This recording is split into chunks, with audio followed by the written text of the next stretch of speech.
Accepte ce qui est, ne juge pas. Ne les montre pas du doigt, vois-les en toi. Revois ce que tu crois, et tout changera.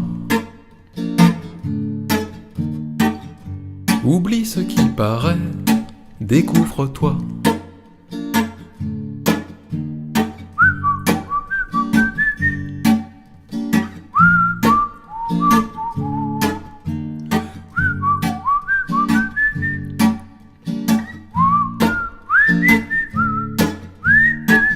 Aussi, super.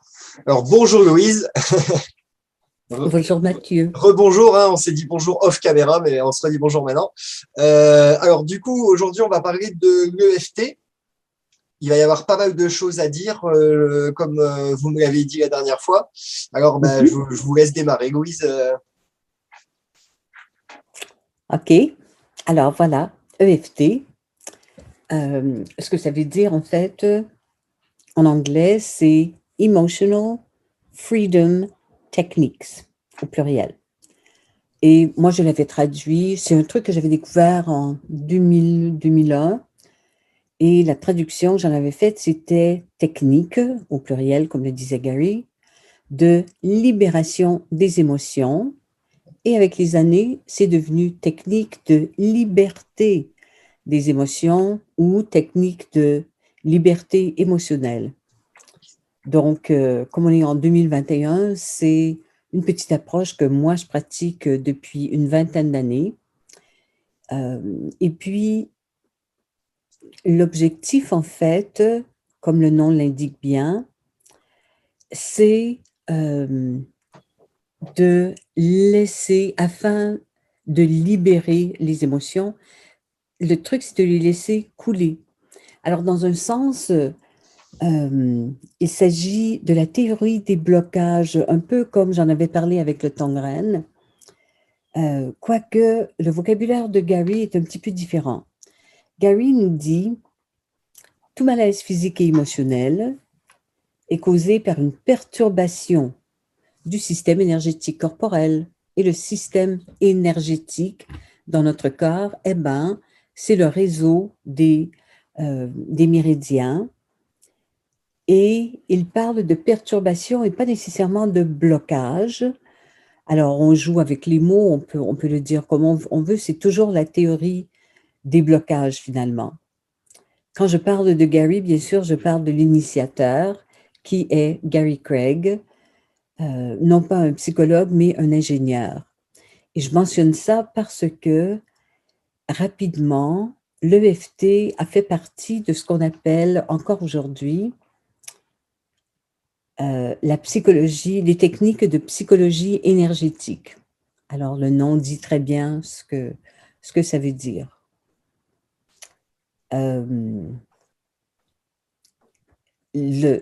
truc qu'on fait avec l'EFT, finalement, il y a quelques éléments qui sont très importants parce que c'est une technique qu'on peut pratiquer juste comme ça, sans dire d'affirmation ou quoi que ce soit, mais Gary nous encourageait quand même à le faire. Alors, en fait, c'est assez intéressant parce qu'avec les années, EFT, le nom EFT a été remplacé par le tapping. Tapping, ben, c'est ça, c'est tap-tap. Ce qui nous dit, ben voilà comment on utilise l'EFT. Alors, au tout début, ce que Gary nous encourageait à faire, c'était de faire des tapotements sur le corps, là où il y avait un point d'entrée ou de sortie de chacun des méridiens. Pas nécessaire de connaître l'acupuncture, de connaître les méridiens pour le pratiquer. Alors, je vais juste te donner, indiquer d'abord quels sont les points. Alors, 1, début des sourcils, 2, le coin de l'œil, 3, sous l'œil. Au début, ce que faisait Gary, c'est qu'il faisait ici, sous le nez, ici, sous la lèvre inférieure, les clavicules, sous les seins, sous les bras, et ensuite sur la main, comme ça, tu vois, le coin de l'ongle, extérieur du pouce, même chose avec l'index, même chose avec le majeur. On saute l'auriculaire et on fait la même chose. C'est-à-dire on saute l'annulaire et on fait comme ça le coin de l'ongle de l'auriculaire du côté du pouce. Ensuite, ici, sur le tranchant de la main, et on terminait ici, sur la main, où il y a comme un petit creux. Si on touche entre les articulations ici, un petit creux. Au début, pardon, dès que je commence le travail énergétique, je pense que tout le monde a compris, là, je baille. C'est en fait assez intéressant parce que j'ai commencé ces bâillements lorsque j'avais commencé l'EFT et ensuite les bâillements se produisent maintenant avec toutes les approches énergétiques que je pratique. Alors voilà, ce que Gary faisait après avoir fait tous ces points, il nous faisait tapoter comme ça sur le petit creux en faisant une gamme de 9 actions qui étaient tout en tapotant, fermer les yeux, ouvrir les yeux, sans bouger la tête, regarder en bas à droite, en bas à gauche, et là, très intéressant, faire un cercle avec les yeux. Tu vois, comme ça, dans un sens et dans l'autre. Ensuite, toujours en tapotant, fredonner un petit air que l'on connaît. Gary faisait toujours comme joyeux anniversaire. Ensuite, il comptait 1, 2, 3, 4, 5. Fredonner un petit air encore. Et il appelait ça un sandwich, dans le sens qu'il faisait les tapotements, la gamme des 9 actions et les tapotements à nouveau. Donc, 1, 2, 3, 4, 5, 6, 7, 8, 9, 10, 11, 12, 13, 14. Et avec les années, et en fait, non, je vais continuer un peu l'explication. Ça fonctionnait, même un enfant pouvait le pratiquer sans nécessairement se souvenir de tous les points. Ça avait quand même un effet parce qu'il nous disait que si on enlève la perturbation dans un seul méridien, en tapotant sur un seul point, ça avait quand même un effet sur tous les points sur cette voie énergétique et sur toutes les voies énergétiques également. Ce qui sous-entend un peu, finalement, on pourrait ne faire qu'un point et ça aurait un effet, et c'est vrai. Parce que tu vois, tu bailles toi aussi, je te jure, c'est incroyable. Alors, il est vrai qu'au début, je n'avais pas tout à fait compris la lecture, parce que j'avais lu un peu pas en vertical, est-ce que c'est comme ça qu'on dit? Et ce que j'avais retenu, c'était ici, dans la région des clavicules, et je croyais au début que tout ce que j'avais besoin de faire, c'était ceci. Je disais ma phrase et je touchais doucement ou je tapotais doucement au niveau des clavicules. Eh bien, ça marchait quand même. Alors, peut-être pas aussi profondément que la séquence complète. Alors, on ajoute à l'EFT une phrase ou une affirmation pour bien cerner ce qu'on voudrait travailler. Et au début, ça avait vraiment apporté un peu de confusion parce que les gens disaient, ah ben non, parce que si tu parles de ton problème, c'est un peu comme si tu encourageais le négatif. Je te donne un exemple. Une personne qui a une faiblesse de vision ou un problème de vision dirait la phrase comme ceci. On commence toujours avec même si et on dit le problème. Alors, même si j'ai un problème de vision, je m'aime et je m'accepte infiniment. Et les gens disaient, ben oui, mais tu parles de ton problème, pourquoi est-ce que tu ne parles pas plutôt en positif? Et c'est vrai qu'on peut le faire également, mais l'objectif, c'est d'une grande profondeur, l'EFT. L'objectif, c'est non pas nécessairement de dire le négatif, mais plutôt dire la vérité telle qu'elle est. Parce que c'est vrai que la pensée positive, c'est c'est très motivant, c'est très beau et tout, mais en même temps, toutes les parties de toi disent que, en fait, ce serait peut-être plus vrai maintenant si on pense au quantique, mais une partie de toi, en fait, pourrait dire, non, non, non, mais tu te fais des illusions. Si tu choisissais de dire le positif, ma vision, elle est claire et nette. Eh bien, ce n'est pas vrai. Tu as un problème de vision. Et c'est drôle parce que maintenant que je te parle de ça, tu vois, c'est comme ça que je l'expliquais il y a 20 ans. Et maintenant, on dirait que, puisqu'on parle du quantique, je crois que même si maintenant, et ça c'est un changement parce que c'est pas dans le module, si on faisait l'EFT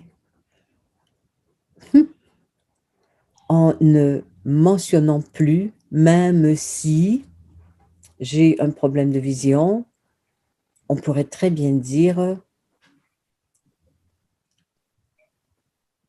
toujours utiliser le même si en fait, même si ma vision est claire et nette, je m'aime. Alors, là, ça se bouscule un peu parce que je vais dire trop de choses en même temps. Je vais revenir à l'affirmation du début. Même si j'ai un problème de vision, je m'aime et je m'accepte infiniment. Avec les années, je me suis rendu compte que si on dit je m'aime et je m'accepte infiniment, complètement, totalement, il y a des gens qui disaient je m'aime tel que je suis. Ça veut dire exactement la même chose que simplement dire je m'aime, sauf qu'on en ajoute une couche. Alors, assez tôt, lorsque j'enseignais l'EFT, j'avais déjà réduit l'affirmation à même si, tadam, tadam, je m'aime.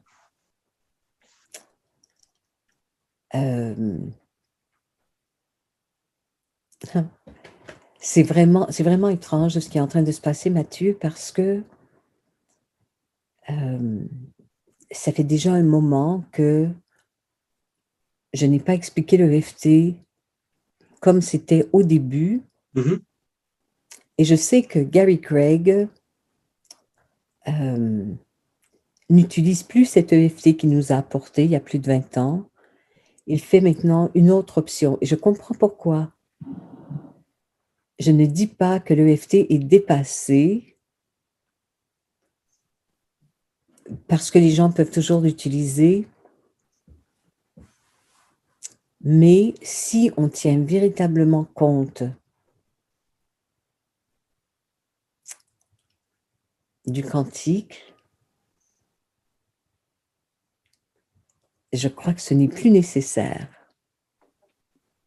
C'est bien que ça soit dit. De toute façon, ça a été utile, ça a aidé. Parce que j'ai un petit peu regardé sur Internet ce que c'était le FT à côté du module. Ça a aidé des millions de personnes. C'est ce que j'ai vu sur Internet.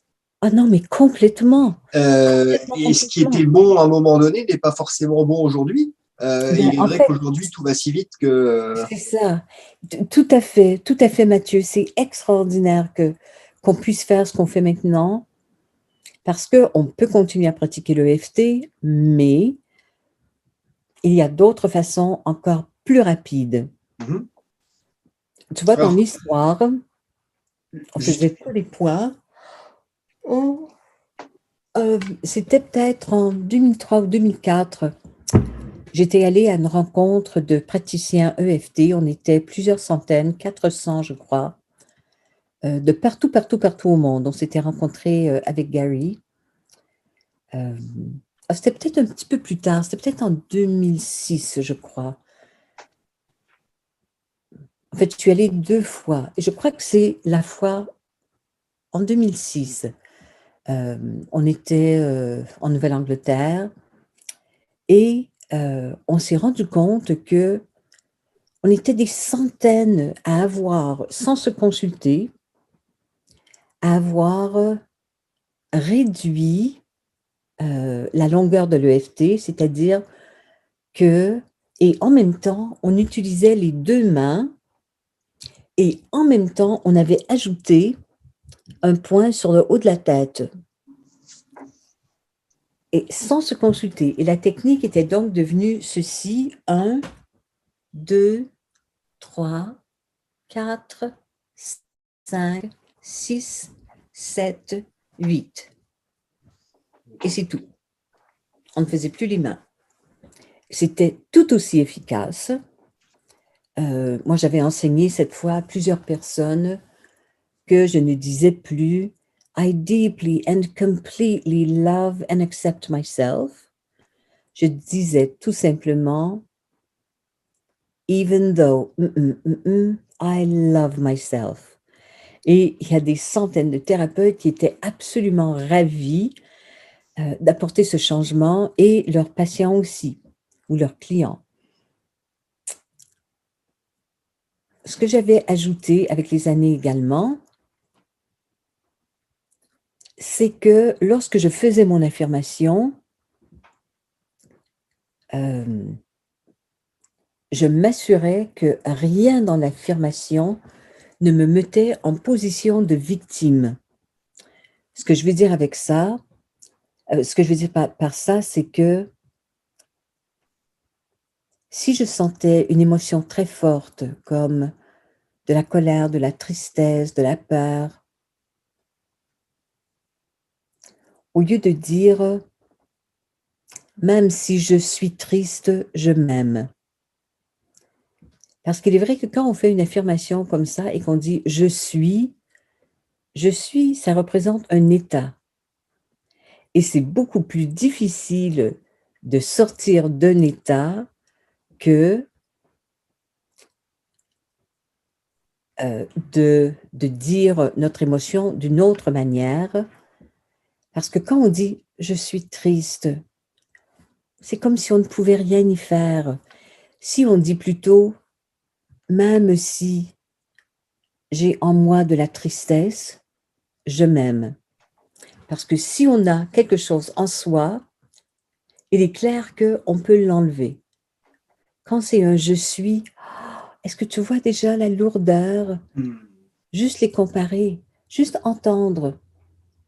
Même si je suis triste, je m'aime. Même si j'ai de la tristesse, je m'aime. Et avec le temps, j'ai modifié davantage en disant, vraiment pour prendre la responsabilité, et ça, c'est l'apprentissage de Ho'oponopono qui m'a apporté ça. Aïe, il ne faut pas bailler. pourtant, je fais que boire du café depuis ce matin, Mathieu, hein, parce je que suis c'est pas du tout fatigué. Hein. Non, non, mais je sais bien, hein, je sais bien. C'est que c'est contagieux. Alors, ce que je disais, même si…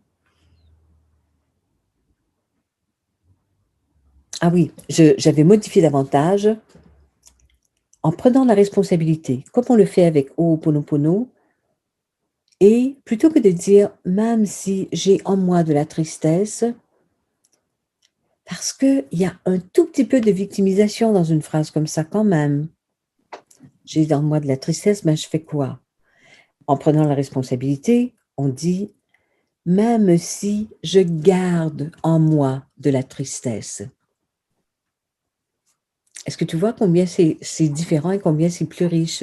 Bien Et sûr. tout ça, Parce que même si je garde en moi de la tristesse, ça sous-entend que déjà c'est moi qui la garde et ça sous-entend que si j'ai envie de l'évacuer, c'est moi aussi qui l'évacue. Donc ça sous-entend que je fais ce que je veux en fait. Tandis que si je dis je suis triste, ça pose le fait que je suis triste et ça ne intuitivement ça me dit pas de m'en dégager.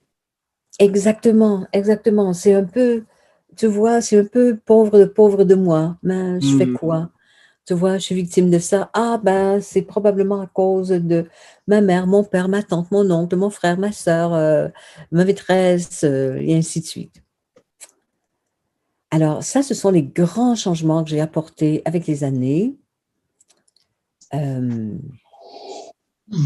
Et ben, je pense qu'avec ce qui est écrit dans le module, parce que c'est un module qui est quand même assez long, je crois. C'est pas un module, mais un chapitre. Alors maintenant, si tu veux, on peut faire. Donne-moi un exemple. N'importe quel malaise physique ou émotionnel qui te concerne toi, et si possible, quelque chose que tu sens tout de suite, physique ou émotionnel, comme tu le sens. Ben, par exemple, est-ce que ça pourrait fonctionner avec le fait d'avoir envie le fait d'arrêter de fumer, par exemple? Parce que c'est ce que je OK, suis en train de faire actuellement, justement. tout à fait. Alors,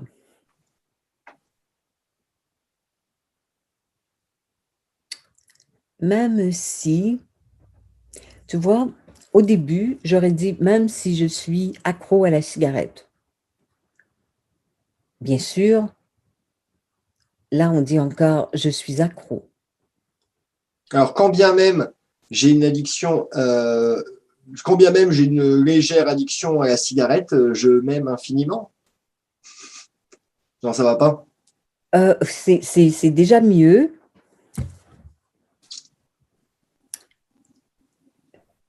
Et en fait, c'est la première fois que je le dis comme ça, mais c'est ce qui est venu, alors je vais le répéter. Même si je tiens à ma cigarette, est-ce que tu vois combien c'est différent et combien tu prends la responsabilité? Ouais, ouais, ouais, ouais. Oui, c'est ça. Alors, on va faire deux choses avec cette petite approche. D'abord, tu vas dire, en tapotant comme ça, simplement pour te mettre en situation. Au début, on le faisait 3 fois. Maintenant, dans les dernières années, on ne le disait qu'une fois. Alors, même si je tiens à ma cigarette, Si je je tiens à la m'aime. cigarette, je m'aime. Et là, au début, on répétait sur chacun de nos points une petite phrase de rappel. Ça aurait été quelque chose comme je tiens la cigarette, je tiens la cigarette, je tiens la cigarette. Mais avec le temps, on invitait la personne à parler de ça d'une manière un peu différente avec chaque point. Allons-y comme exemple. Je tiens à la cigarette. Je tiens à la cigarette. Et là, tu pourrais dire, ouais, je suis vraiment accro à la cigarette. Oh, la cigarette. Pour dire autre chose, pense à la cigarette, combien tu l'aimes, combien tu veux t'en défaire. La première chose qui traverse. Donc, j'aime l'action de fumer, mais je veux me débarrasser de ça. Très bien. Alors, sous les yeux, ouais, je veux me débarrasser de la cigarette. Veux me débarrasser de l'addiction au tabagisme. Très bien. Continue. Ici, sous le nez et sous la lèvre inférieure en même temps. Donc, je me libère du tabac. Très bien. C'est très difficile, mais je suis motivé. Très bien. Continue. Si d'autres l'ont fait, je peux forcément le faire. Très bien. Euh, et là, je me visualise en tant que non-fumeur. Très, très bien. Alors là, j'avais dit qu'on allait faire deux choses. En fait, on va faire trois choses. Parce que pour à peu près toutes les formes d'addiction, ce qu'on faisait, c'est qu'on allait chercher l'objet de l'addiction. Alors, je ne sais pas si près de toi, tu as une cigarette. Non, non, j'en ai pas près de moi, non. Justement, comme j'arrête, je l'ai fait au compte-gouttes. OK. Peut-être ça peut représenter une cigarette. Ben, en fait, pas nécessairement parce que, euh, comme tu parles de tabac, c'est peut-être pas la cigarette elle-même, mais véritablement le tabac. Ça peut être l'odeur du tabac, la couleur du tabac, tu vois, le fait d'inspirer Oui, c'est ça. la fumée. Alors, on va quand même faire semblant, Ok. juste pour voir. Tu n'as pas besoin de ton stylo. Fais juste comme ça, comme si tu tenais une cigarette, et montre-moi comment tu fumes normalement là. Ben, comme ça. OK. C'est-à-dire Va que, ouais, jusqu'au va jusqu'au bout. Là, tu as bel et bien. Et maintenant, tu fais quoi avec la fumée que tu viens d'aspirer? là maintenant, en temps normal, Ah, oui, oui, montre-moi exactement comme si tu avais une cigarette. eh ben, par exemple, voilà, ben, et j'adore quand ça passe ici, là. Très bien. Et je Et recrache tout après, de suite. montre-moi. Et puis je recrache par le nez, par la bouche, ça dépend. OK. Alors je prends des grosses taffes, mais pas des petites, hein. J'ai besoin de sentir mes poumons qui se remplissent, quoi. Tout à fait. Alors écoute, regarde la beauté de ce que tu viens de décrire. Quand je faisais ça, les gens me disaient toujours, non mais arrête de nous faire ça. Même les non-fumeurs dans le groupe disaient, ça me donne envie de fumer.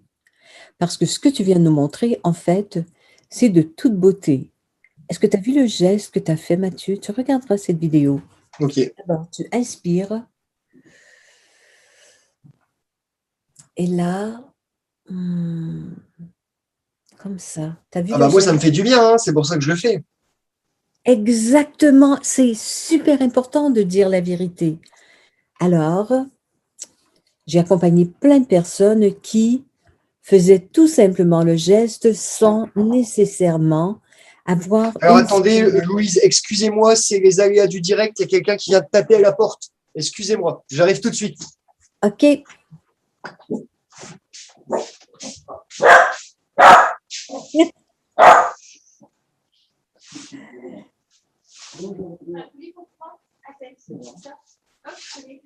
C'est ça.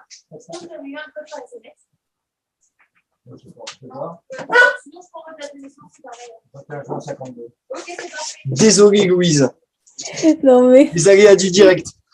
c'est trop beau. Alors, tu vois, avec les auditeurs, pendant que tu n'étais pas là, on parlait de toi. Non, non, non, Ça sifflait dans mes oreilles.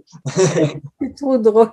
Non, mais c'était trop drôle parce que quand tu ouvres la porte, on entend un chien aboyer comme si c'était le chien qui avait fait toc, toc, toc, toc, toc. Je vais faire de l'EFT. Alors, OK. Alors, Donc, euh, je me souviens d'une personne, je ne sais pas si je l'avais mentionné dans le chapitre, une personne pas loin d'ici, qui avait grandi près de la mer et qui travaillait dans une ville. Elle travaillait euh, dans les fourrures, en fait. Et bien sûr, elle ne pouvait pas fumer. Donc, plusieurs fois par jour, donc elle travaillait, elle faisait sa couture et tout. Et à tout moment, elle sortait sur le balcon. C'était un deuxième étage, je crois. Et de là, elle pouvait voir la mer au loin. Et elle sortait et son excuse, c'était pour aller fumer. Alors, elle regardait comme ça la mer.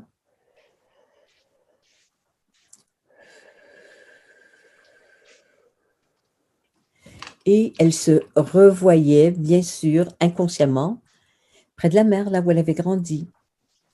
Alors, ce que je lui ai proposé, c'est prends autant de pauses que tu faisais avec la cigarette, mais n'apporte pas de cigarette avec toi. Fais simplement regarder la mer que tu aimes tellement et inspire. Eh bien, ça a été fini. Et la beauté de ça, c'est que à l'époque, dans tous les cafés, dans les brasseries, voilà, on pouvait fumer. Alors, quand elle partait avec des copains et des copines et que tout le monde fumait, elle pouvait fumer une cigarette et c'est tout. Ou une à un moment donné, peut-être une deuxième, mais dès qu'elle avait envie d'une cigarette, elle respirait tout simplement comme tu viens de faire. Parce que il est vrai que chez la plupart des fumeurs, la cigarette permet, dans un sens, oh non, c'est poison parce que tu remplis tes poumons de produits chimiques et tout et tout. Cependant, que tu le fasses ou pas, ce n'est pas dans une respiration normale que tu vides tes poumons, non pas à 25%, mais à 80%. Qu'il y ait poison ou pas, dans notre respiration normale, tu as vu, tu ne te rends même pas compte que tu respires. Alors, imagine-toi juste faire semblant. Peut-être que la mission de la cigarette, c'était de rappeler aux gens comment inspirer. Parce que je peux te dire que le fumeur, quand il fume, c'est remplir ses poumons et les vider. Alors, faisons-le. Une bonne respiration, comme si tu fumais.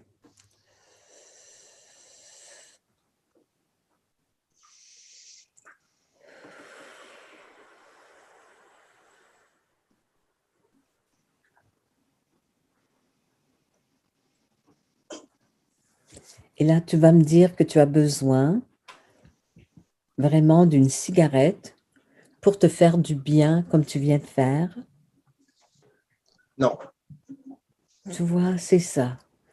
Je ne dis pas d'arrêter de... Parce que, tu vois, c'est vrai que dans la cigarette, il y a tellement, tellement, tellement de chimiques, des chimiques qui sont vraiment, vraiment addictifs, des poisons et tout. Mais en même temps, c'est comme, tu sais, boire une bonne bière euh, ou boire un bon chocolat chaud. Tu vois, moi, je viens d'un pays froid, hein, c'est pour ça que je parle de chocolat chaud. Ou fumer une cigarette, ce n'est pas en le faisant une fois, à l'occasion, puisque tu l'expires de toute façon, que ça va te faire du mal. Le problème, c'était vraiment l'addiction, mais l'addiction, n'oublions pas que c'est un désir. Et si le désir, c'était pas autre chose que inspirer, sentir la vie qui me remplit et doucement expirer, me permettant d'expirer tout ce qui est stagnant au fond de tes poumons. Alors, amuse-toi avec ça et la prochaine fois qu'on pourra se rencontrer, on verra également. D'accord.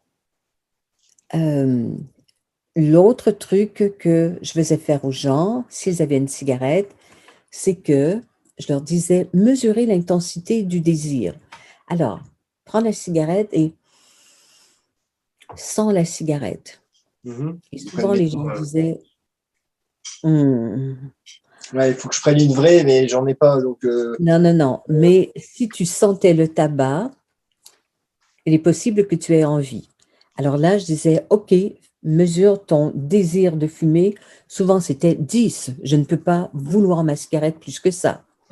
Donc, on faisait, voilà, même si je veux cette cigarette, qu'est-ce que ce tabac sent bon. Hmm, je Et moi, c'est donnerais plus, 9. si vous voulez, Louise, moi, c'est plus, c'est pas vraiment le tabac qui m'intéresse, hein, c'est le fait de calmer mes nerfs. Je fume pour me calmer, Ah oui, c'est ça. Alors dis-le. En fait, ouais, je fume je pour me fume calmer. pour me calmer. Alors en ce moment, l'intensité, est-ce que c'est de l'énervement que tu sens?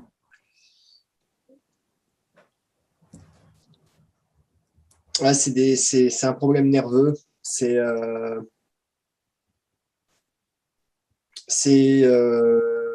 difficile à décrire, hein. Vous savez, quand on est vraiment très tendu, nerveux, on a comme un voile devant les yeux, euh, Ok.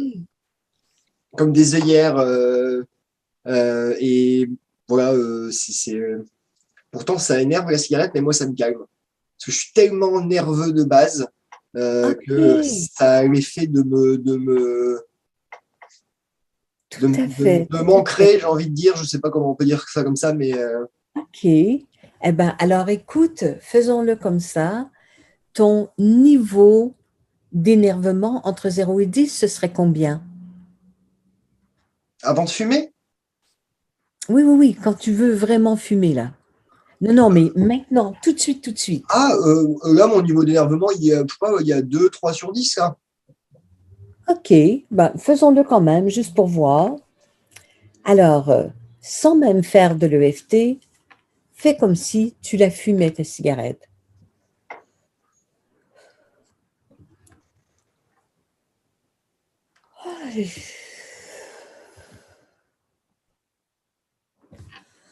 C'est vrai que si Eh je ben, fais semblant, ça descend. tu as senti que ça descendait? Ouais. Oui, parce que dès que je souffle, je sens une vague de calme. Alors, je sens que ça me calme. Donc, c'est Tout à typiquement fait. lié. En fait, c'est lié à la respiration. En fait, j'ai compris un truc là. Merci, Louise.